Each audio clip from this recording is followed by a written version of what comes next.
عيسى وما أوتي النبيون من ربهم لا نفرق بين أحد منهم ونحن له مسلمون فإن آمنوا بمثل ما آمنتم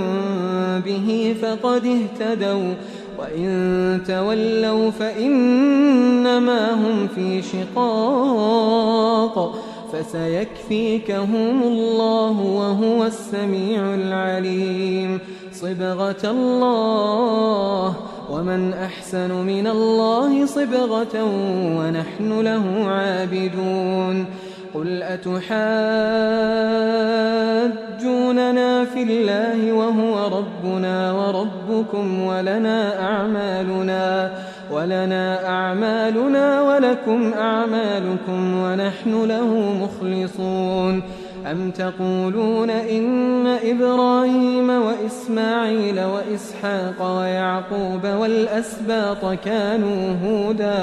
كانوا هودا أو نصارى قل أأنتم أعلم أم الله ومن أظلم ممن كتم شهادة عنده من الله وما الله بغافل عما تعملون تلك أمة قد خلت لها ما كسبت ولكم ما كسبتم ولا تسألون عما كانوا يعملون.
لئلا يكون للناس عليكم حجة إلا الذين ظلموا منهم فلا تخشوهم واخشوني ولأتم نعمتي عليكم ولعلكم تهتدون كما أرسلنا فيكم رسولا منكم يتلو عليكم آياتنا ويزكيكم ويعلمكم الكتاب والحكمة ويعلمكم ما لم تكونوا تعلمون فاذكروني أذكركم واشكروا لي ولا تكفرون يا أيها الذين آمنوا استعينوا بالصبر والصلاة إن الله مع الصابرين ولا تقولوا لمن يقتل في سبيل الله أموات بل أحياء ولكن لا تشعرون ولنبلونكم بشيء من الخوف والجوع ونقص من الأموال والأنفس والثمرات وبشر الصابرين الذين إذا أصابتهم مصيبة قالوا إنا لله وإنا إليه راجعون أولئك عليهم صلوات من ربهم ورحمة وأولئك هم المهتدون إن الصفا والمروة من شعائر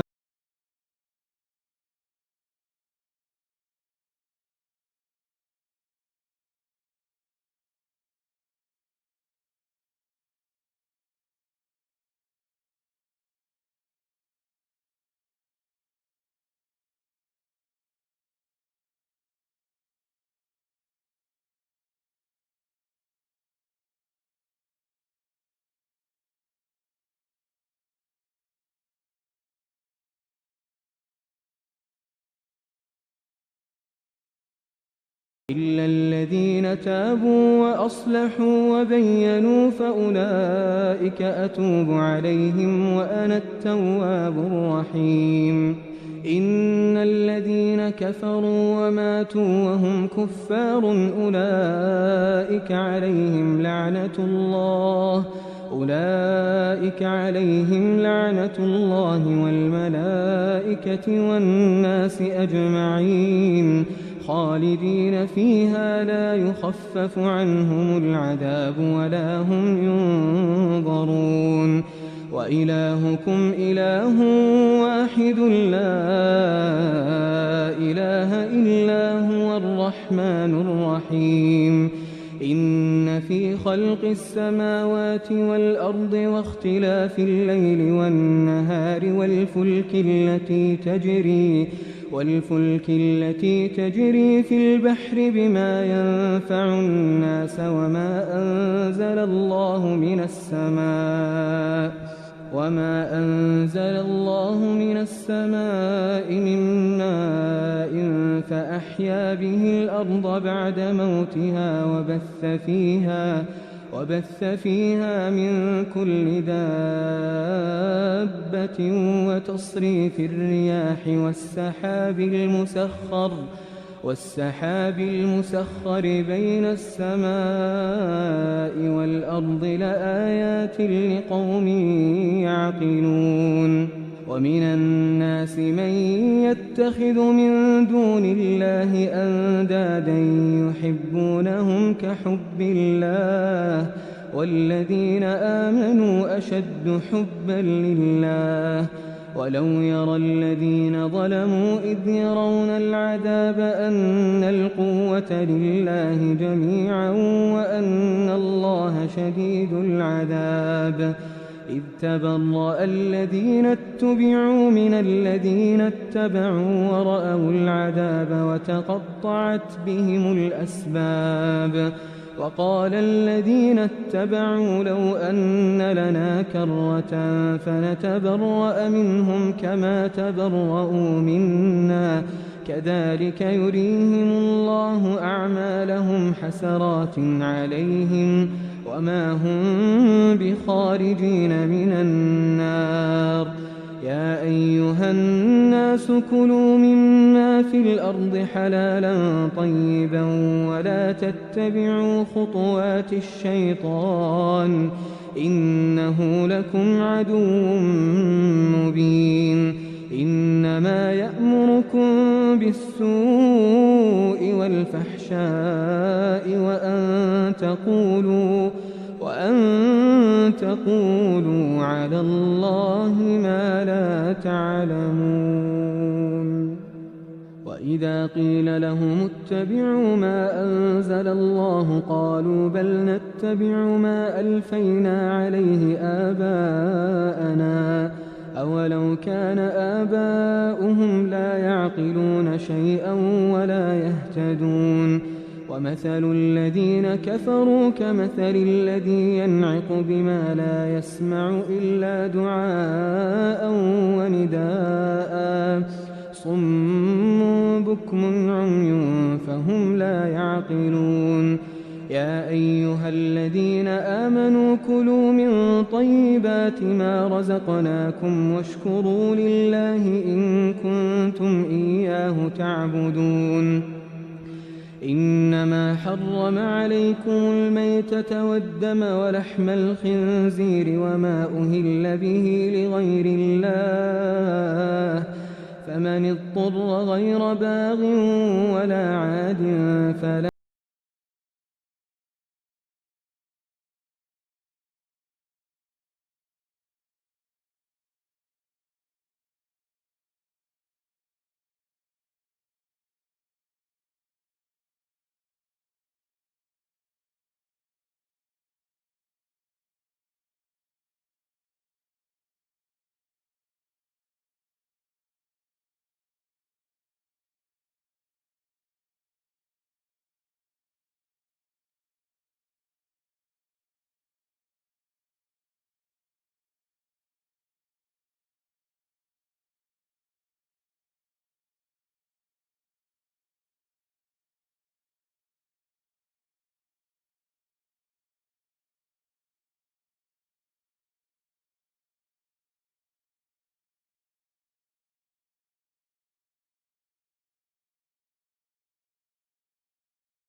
في سبيل الله الذين يقاتلونكم ولا تعتدوا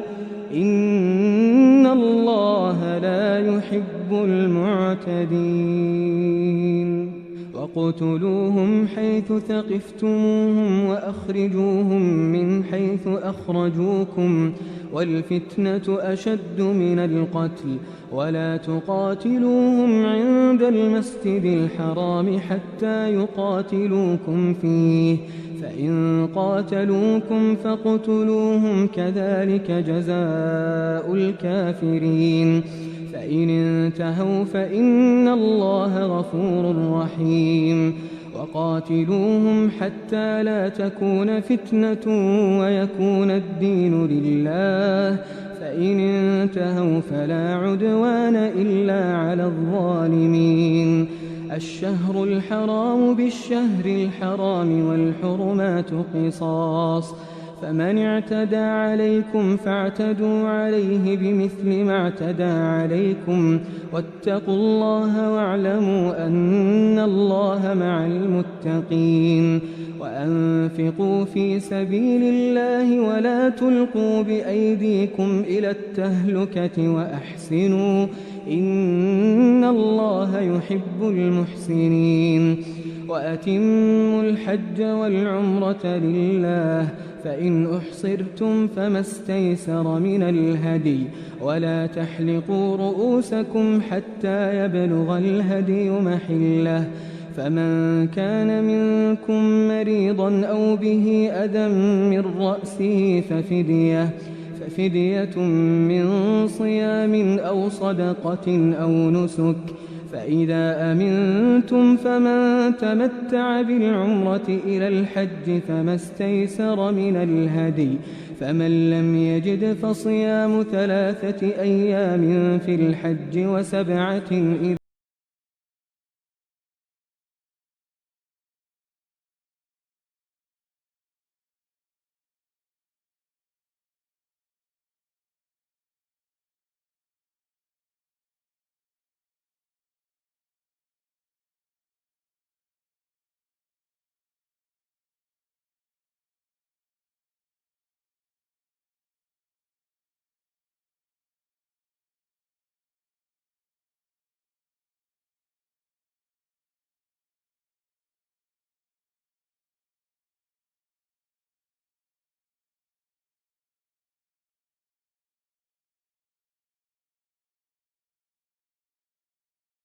فضلا من ربكم فإذا أفضتم من عرفات فاذكروا الله عند المشعر الحرام واذكروه كما هداكم وإن كنتم من قبله لمن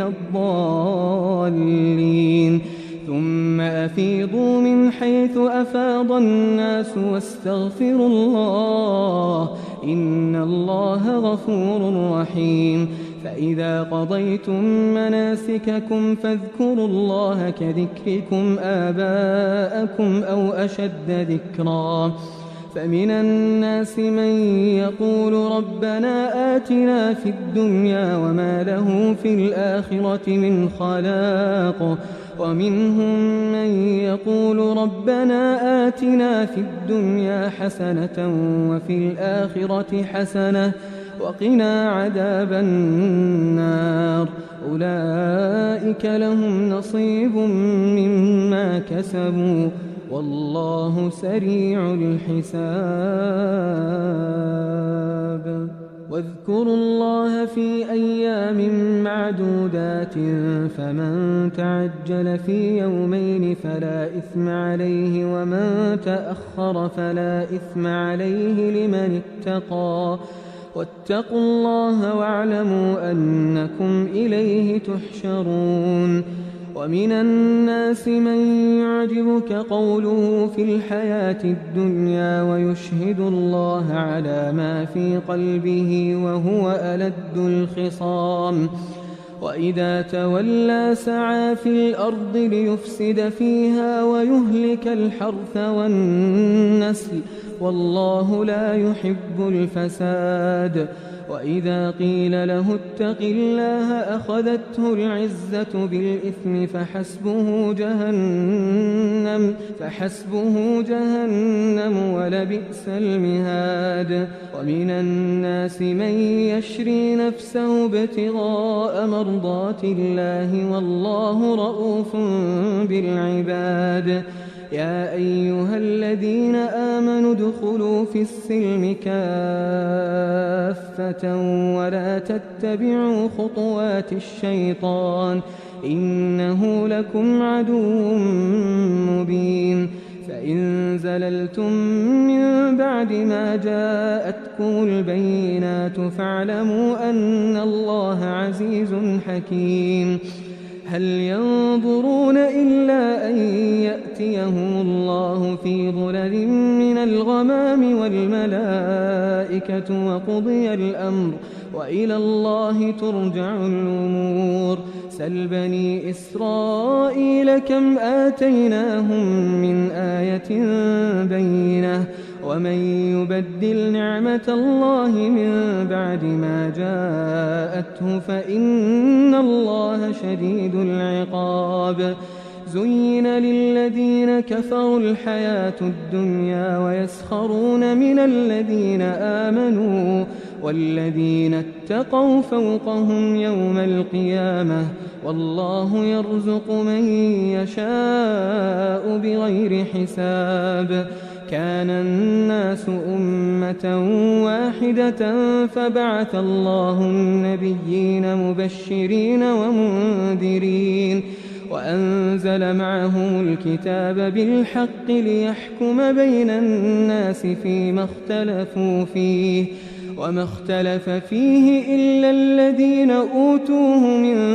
بعد ما جاءتهم البينات بغيا بينهم فهدى الله الذين آمنوا لما اختلفوا فيه من الحق بإذنه والله يهدي من يشاء إلى صراط مستقيم. أم حسبتم أن تدخلوا الجنة ولما يأتكم مثل الذين خلوا من قبلكم مستهم البأساء والضراء وزلزلوا حتى يقول الرسول والذين آمنوا معه متى نصر الله ألا إن نصر الله قريب. يسألونك ماذا ينفقون قل ما أنفقتم من خير فللوالدين والأقربين واليتامى والمساكين وابن السبيل وما تفعلوا من خير فإن الله به عليم. كتب عليكم القتال وهو كره لكم وعسى أن تكرهوا شيئا وهو خير لكم وعسى أن تحبوا شيئا وهو شر لكم والله يعلم وأنتم لا تعلمون. يسألونك عن الشهر الحرام قتال فيه قل قتال فيه كبير وصد عن سبيل الله وكفر به والمسجد الحرام وإخراج أهله منه أكبر عند الله والفتنة أكبر من القتل ولا يزالون يقاتلونكم حتى يردوكم عن دينكم إن استطاعوا ومن يرتد منكم عن دينه فيمت وهو كافر فأولئك حبطت أعمالهم في الدنيا والآخرة وأولئك أصحاب النار هم فيها خالدون. إن الذين آمنوا والذين هاجروا وجاهدوا في سبيل الله أولئك يرجون رحمة الله والله غفور رحيم. يسألونك عن الخمر والميسر قل فيهما إثم كبير ومنافع للناس وإثمهما أكبر من نفعهما ويسألونك ماذا ينفقون قل العفو كذلك يبين الله لكم الآيات لعلكم تتفكرون في الدنيا والآخرة ويسألونك عن اليتامى قل إصلاح لهم خير وإن تخالطوهم فإخوانكم والله يعلم المفسد من المصلح ولو شاء الله لأعنتكم إن الله عزيز حكيم ولا تنكحوا المشركات حتى يؤمنوا ولأمة مؤمنة خير من مشركة ولو أعجبتكم ولا تنكحوا المشركين حتى يؤمنوا ولعبد مؤمن خير من مشرك ولو أعجبكم أولئك يدعون إلى النار والله يدعو إلى الجنة والمغفرة بإذنه ويبين آياته للناس لعلهم يتذكرون ويسألونك عن المحيض قل هو أذى فاعتزلوا النساء في المحيض ولا تقربوهن حتى يطهرن فإذا تطهرن فأتوهن من حيث أمركم الله إن الله يحب التوابين ويحب المتطهرين نساؤكم حرث لكم فأتوا حرثكم أنى شئتم وقدموا لأنفسكم واتقوا الله واعلموا أنكم ملاقوه وبشر المؤمنين ولا تجعلوا الله عرضة لأيمانكم أن تبروا وتتقوا وتصلحوا بين الناس والله سميع عليم لا يؤاخذكم الله باللغو في أيمانكم ولكن يؤاخذكم بما كسبت قلوبكم والله غفور حليم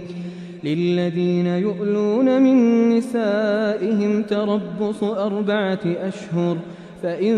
فاءوا فإن الله غفور رحيم وإن عزموا الطلاق فإن الله سميع عليم والمطلقات يتربصن بأنفسهن 3 قروء ولا يحل لهن أن يكتمن ما خلق الله في أرحامهن إن كن يؤمن بالله واليوم الآخر وبعولتهن أحق بردهن في ذلك إن أرادوا إصلاحا ولهن مثل الذي عليهن بالمعروف وللرجال عليهن درجة والله عزيز حكيم الطلاق 2 فإمساك بمعروف أو تسريح بإحسان ولا يحل لكم أن تأخذوا مما آتيتموهن شيئا إلا أن يخافا ألا يقيما حدود الله فإن خفتم ألا يقيما حدود الله فلا جناح عليهما فيما افتدت به تلك حدود الله فلا تعتدوها ومن يتعد حدود الله فأولئك هم الظالمون فإن طلقها فلا تحل له من بعد حتى تنكح زوجا غيره فإن طلقها فلا جناح عليهما أن يتراجعا إن ظنا أن يقيما حدود الله وتلك حدود الله يبينها لقوم يعلمون وإذا طلقتم النساء فبلغن أجلهن فأمسكوهن بمعروف أو سرحوهن بمعروف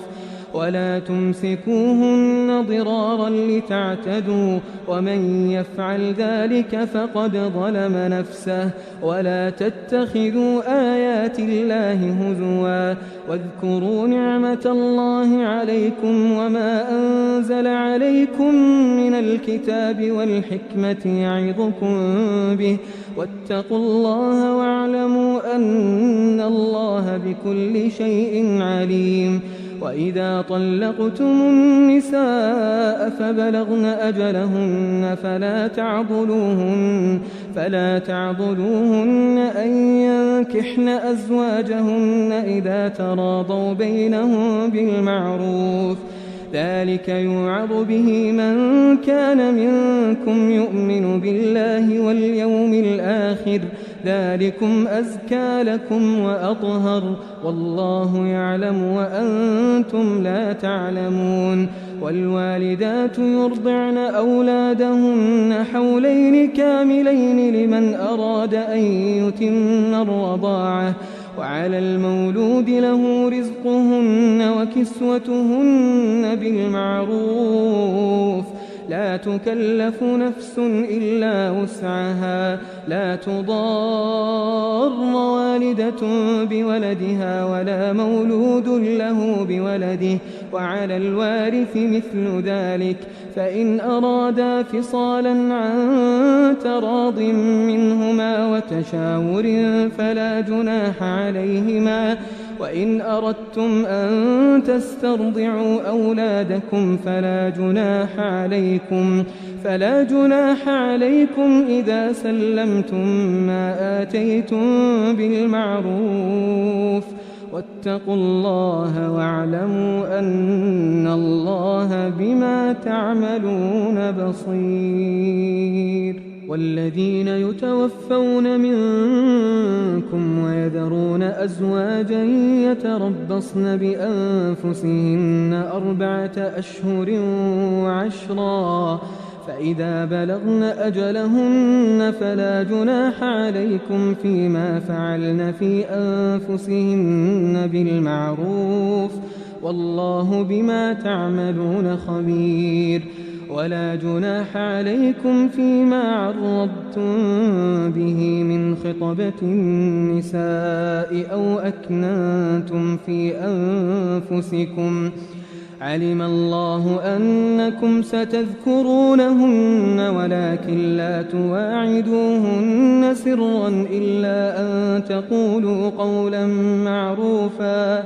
ولا تعزموا عقدة النكاح حتى يبلغ الكتاب أجله واعلموا أن الله يعلم ما في أنفسكم فاحذروه واعلموا أن الله غفور حليم لا جناح عليكم إن طلقتم النساء ما لم تمسوهن أو تفرضوا لهن فريضة ومتعوهن على الموسع قدره وعلى المقتر قدره متاعا بالمعروف حقا على المحسنين وإن طلقتموهن من قبل أن تمسوهن وقد فرضتم لهن فريضة فنصف ما فرضتم إلا أن يعفون أو يعفو الذي بيده عقدة النكاح وأن تعفوا أقرب للتقوى ولا تنسوا الفضل بينكم إن الله بما تعملون بصير حافظوا على الصلوات والصلاة الوسطى وقوموا لله قانتين فإن خفتم فرجالا أو ركبانا فإذا أمنتم فاذكروا الله كما علمكم ما لم تكونوا تعلمون والذين يتوفون منكم ويذرون أزواجا وصية لأزواجهم متاعا إلى الحول غير إخراج فإن خرجن فلا جناح عليكم فيما فعلن في أنفسهن من معروف، والله عزيز حكيم. وللمطلقات متاع بالمعروف حقا على المتقين، كذلك يبين الله لكم آياته لعلكم تعقلون. ألم تر إلى الذين خرجوا من ديارهم وهم ألوف حذر الموت فقال لهم الله موتوا ثم أحياهم، إن الله لذو فضل على الناس ولكن أكثر الناس لا يشكرون. وقاتلوا في سبيل الله واعلموا أن الله سميع عليم. من ذا الذي يقرض الله قرضا حسنا فيضاعفه له أضعافا كثيرة، والله يقبض ويبسط وإليه ترجعون. ألم تر إلى الملأ من بني إسرائيل من بعد موسى إذ قالوا لنبي له مبعث لنا ملكا نقاتل في سبيل الله، قال هل عسيتم إن كتب عليكم القتال ألا تقاتلوا؟ قالوا وما لنا ألا نقاتل في سبيل الله وقد أخرجنا من ديارنا وأبنائنا، فلما كتب عليهم القتال تولوا إلا قليلا منهم، والله عليم بالظالمين. وقال لهم نبيهم إن الله قد بعث لكم طالوت ملكا، قالوا أنى يكون له الملك علينا ونحن أحق بالملك منه ولم يؤت سعة من المال، قال إن الله اصطفاه عليكم وزاده بسطة في العلم والجسم، والله يؤتي ملكه من يشاء والله واسع عليم. وقال لهم نبيهم إن آية ملكه أن يأتيكم التابوت فيه سكينة من ربكم وبقية مما ترك آل موسى وآل هارون تحمله الملائكة، إن في ذلك لآية لكم إن كنتم مؤمنين. فلما فصل طالوت بالجنود قال إن الله مبتليكم بنهر، فمن شرب منه فليس مني، ومن لم يطعمه فإنه مني إلا من اغترف غرفة بيده، فشربوا منه إلا قليلا منهم، فلما جاوزه هو والذين آمنوا معه قالوا لا طاقة لنا اليوم بجالوت وجنوده. قال الذين يظنون أنهم ملاقو الله كم من فئة قليلة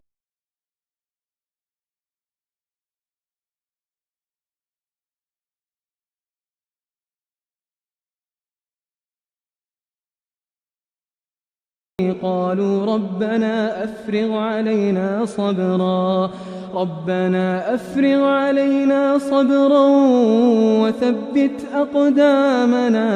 وثبت أقدامنا وانصرنا على القوم الكافرين. فهزموهم بإذن الله،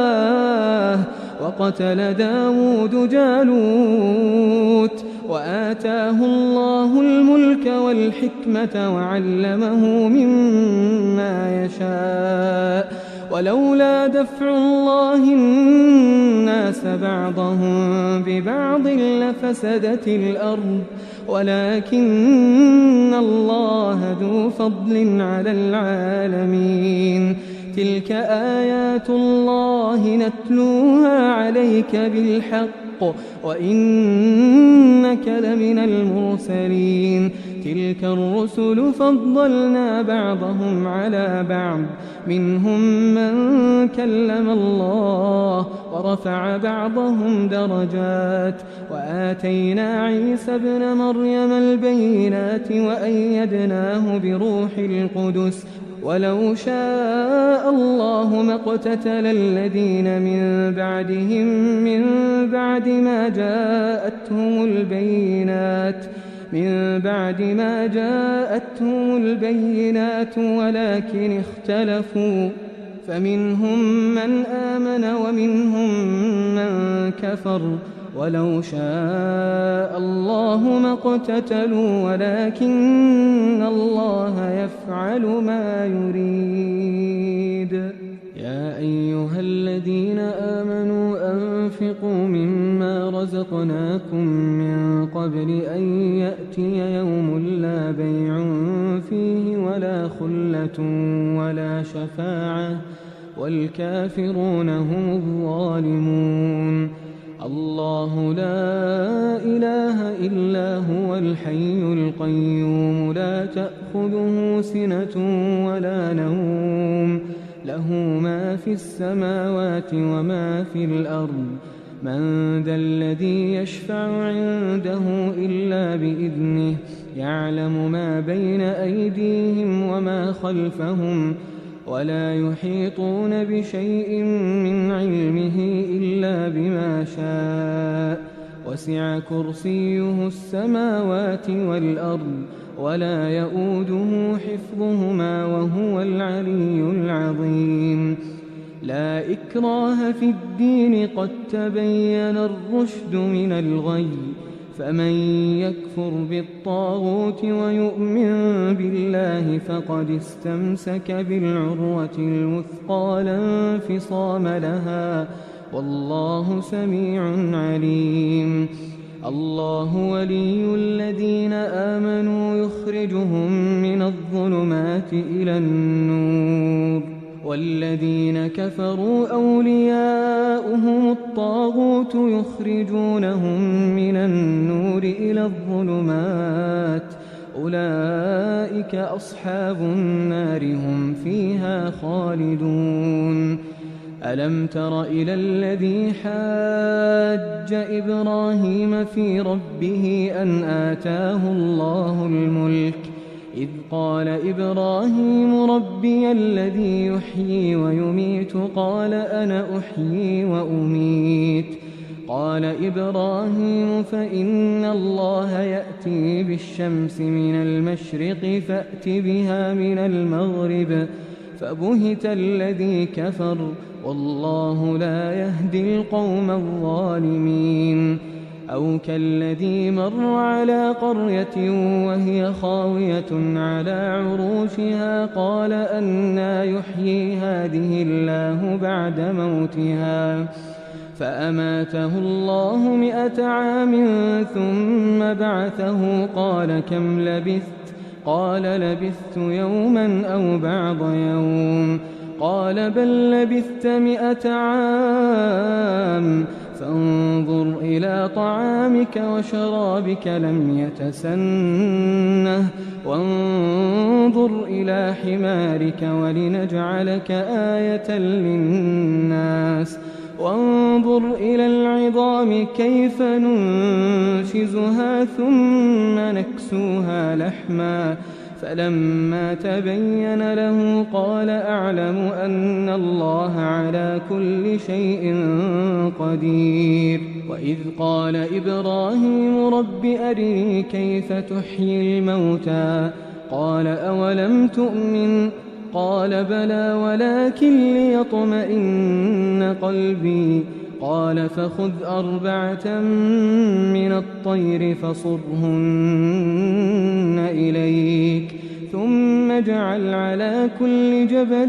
منهن جزءا ثم ادعهن يأتينك سعيا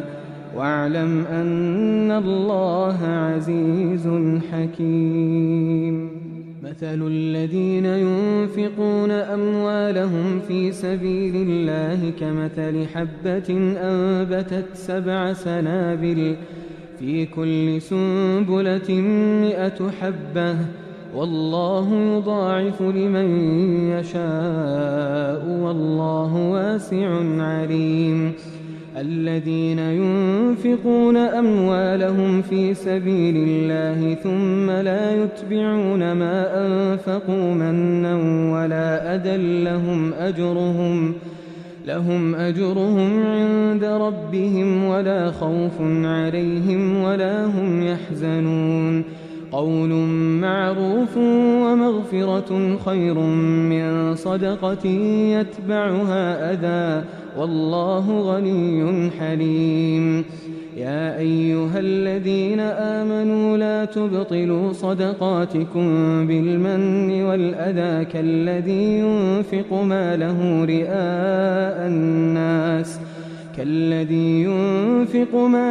رئاء الناس ولا يؤمن بالله واليوم الآخر فمثله كمثل صفوان عليه تراب فأصابه وابل فتركه صلدا لا يقدرون على شيء مما كسبوا والله لا يهدي القوم الكافرين. ومثل الذين ينفقون أموالهم ابتغاء مرضات الله وتثبيتا من أنفسهم كمثل جنة بربوة أصابها وابل فآتت أكلها ضعفين فإن لم يصبها وابل فطل والله بما تعملون بصير. أيود أحدكم أن تكون له جنة من نخيل وأعناب تجري من تحتها الأنهار له فيها من كل الثمرات وأصابه الكبر وله ذرية ضعفاء فأصابها إعصار فيه نار فاحترقت كذلك يبين الله لكم الآيات لعلكم تتفكرون. يا أيها الذين آمنوا أنفقوا من طيبات ما كسبتم ومما أخرجنا لكم من الأرض ولا تيمموا الخبيث منه تنفقون ولستم بآخذيه إلا أن تغمضوا فيه واعلموا أن الله غني حميد. الشيطان يعدكم الفقر ويأمركم بالفحشاء والله يعدكم مغفرة منه وفضلا والله واسع عليم. يؤتي الحكمة من يشاء ومن يؤت الحكمة فقد أوتي خيرا كثيرا وما يذكر إلا أولو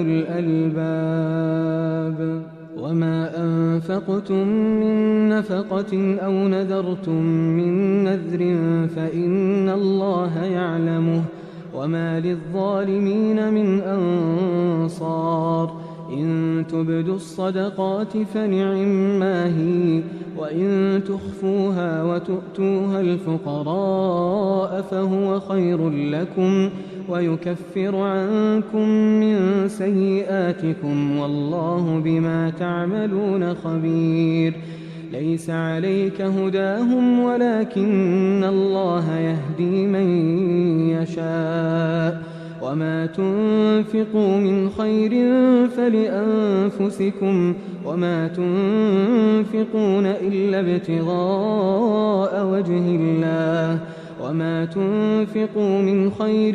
يوفى إليكم وأنتم لا تظلمون للفقراء الذين أحصروا في سبيل الله لا يستطيعون ضربا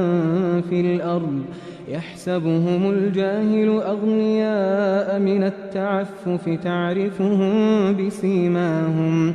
تعرفهم بسيماهم لا يسألون الناس إلحافا وما تنفقوا من خير فإن الله به عليم الذين ينفقون أموالهم بالليل والنهار سرا وعلانية فلهم أجرهم عند ربهم ولا خوف عليهم ولا هم يحزنون الذين يأكلون الربا لا يقومون إلا كما يقوم الذي يتخبطه الشيطان من المس ذلك بأنهم قالوا إنما البيع مثل الربا وأحل الله البيع وحرم الربا فمن جاءه موعظة من ربه فانتهى فله ما سلف وأمره إلى الله ومن عاد فأولئك أصحاب النار هم فيها خالدون يمحق الله الربا ويربي الصدقات والله لا يحب كل كفار أثيم إن الذين آمنوا وعملوا الصالحات وأقاموا الصلاة وآتوا الزكاة لهم أجرهم عند ربهم ولا خوف عليهم ولا هم يحزنون يا أيها الذين آمنوا اتقوا الله وذروا ما بقي من الربا إن كنتم مؤمنين فإن لم تفعلوا فأذنوا بحرب من الله ورسوله وإن تبتم فلكم رؤوس أموالكم لا تظلمون ولا تظلمون وإن كان ذو عسرة فنظرة إلى ميسرة وأن تصدقوا خير لكم إن كنتم تعلمون واتقوا يوما ترجعون فيه إلى الله ثم توفى كل نفس ما كسبت وهم لا يظلمون يا أيها الذين آمنوا إذا تداينتم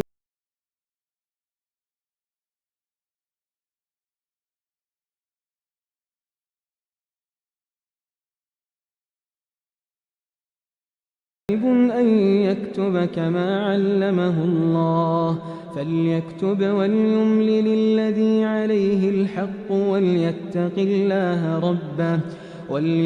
الله ربه ولا يبخس منه شيئا فإن كان الذي عليه الحق سفيها أو ضعيفا أو لا يستطيع أن يمل هو فليملل وليه بالعدل واستشهدوا شهيدين من رجالكم فإن لم يكونا رجلين فرجل وامرأتان ممن ترضون من الشهداء أن تضل إحداهما فتذكر إحداهما الأخرى ولا يأبى الشهداء إذا ما دعوا ولا تسأموا أن تكتبوه صغيرا أو كبيرا إلى أجله ذلكم أقسط عند الله وأقوم للشهادة وأدنى ألا ترتابوا إلا أن تكون تجارة حاضرة تديرونها بينكم فليس عليكم جناح ألا تكتبوها وأشهدوا إذا تبايعتم ولا يضار كاتب ولا شهيد وإن تفعلوا فإنه فسوق بكم واتقوا الله ويعلمكم الله والله بكل شيء عليم. وإن كنتم على سفر ولم تجدوا كاتبا فرهان مقبوضة، فإن أمن بعضكم بعضا فليؤد الذي ائتمن أمانته وليتق الله ربه ولا تكتموا الشهادة، ومن يكتمها فإنه آثم قلبه والله بما تعملون عليم. لله ما في السماوات وما في الأرض، وإن تبدوا ما في أنفسكم أو تخفوه يحاسبكم به الله فيغفر لمن يشاء ويعذب من يشاء والله على كل شيء قدير. آمن الرسول بما أنزل إليه من ربه والمؤمنون كل آمن بالله وملائكته وكتبه ورسله لا نفرق بين أحد من رسله وقالوا سمعنا وأطعنا غفرانك ربنا وإليك المصير. لا يكلف الله نفسا إلا وسعها، لها ما كسبت وعليها ما اكتسبت. ربنا لا تؤاخذنا إن نسينا أو أخطأنا، ربنا ولا تحمل علينا إصرا كما حملته على الذين من قبلنا، ربنا ولا تحملنا ما لا طاقة لنا به واعف عنا واغفر لنا وارحمنا أنت مولانا فانصرنا على القوم الكافرين.